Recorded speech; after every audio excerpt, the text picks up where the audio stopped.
চাচাতো বোনকে বিয়ে, চাচার হাতে জীবন গেল সৌরভের।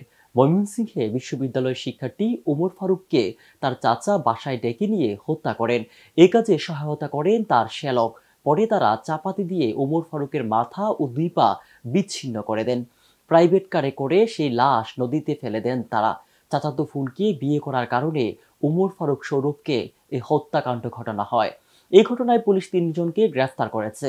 তারা হলেন উমর ফারুকের চাচা ইলিয়াস উদ্দিন, তার শ্যালক আসাদুজ্জামান ও প্রাইভেট কারের চালক আব্দুল হান্নান আকন্দ। হত্যাকাণ্ডের বিষয়ে গ্রেফতারের 3 জনের কাছ থেকে পাওয়া তথ্য তুলে ধরেন পুলিশ সুপার মাসুম আহমেদ ভূঁইয়া। তিনি জানান, গত 12ই মে উমর ফারুক তার চাচাতো বোনকে ঢাকার একটি বাসায় বিয়ে করেন। মেয়ের বিয়ের বিষয়টি মেনে নেননি ইলিয়াস উদ্দিন। বিয়ের পর উমর ফারুককে হত্যার হুমকিও দিয়েছিলেন তিনি। পরে 16ই মে তার মেয়েকে কানাডায় পাঠিয়ে দেন। তার মেয়ের 3 বছর আগেই অন্যত্র বিয়ে হয়েছিল। আগের বিয়ের কথা জানতে পেরে গত রোববার ময়মনসিংহ আসেন ওমর ফারুক। তিনি চাচাতো বোনের প্রথম স্বামীর পরিবারের সঙ্গে কথা বলতে এসেছিলেন। তার 9ম শ্রেণীতে পড়ুয়া চাচাতো ভাই মুঠোফোনে তাকে বাসায় আসতে বলে। নগরের গোহাইলকান্দি এলাকার বাসায় আসার পর ওমর ফারুকের মাথায় ছুরি মেরে হত্যা করেন ইলিয়াস ও আসাদুজ্জামান। এই ঘটনায় পরিবারে শোকের মাতম চলছে।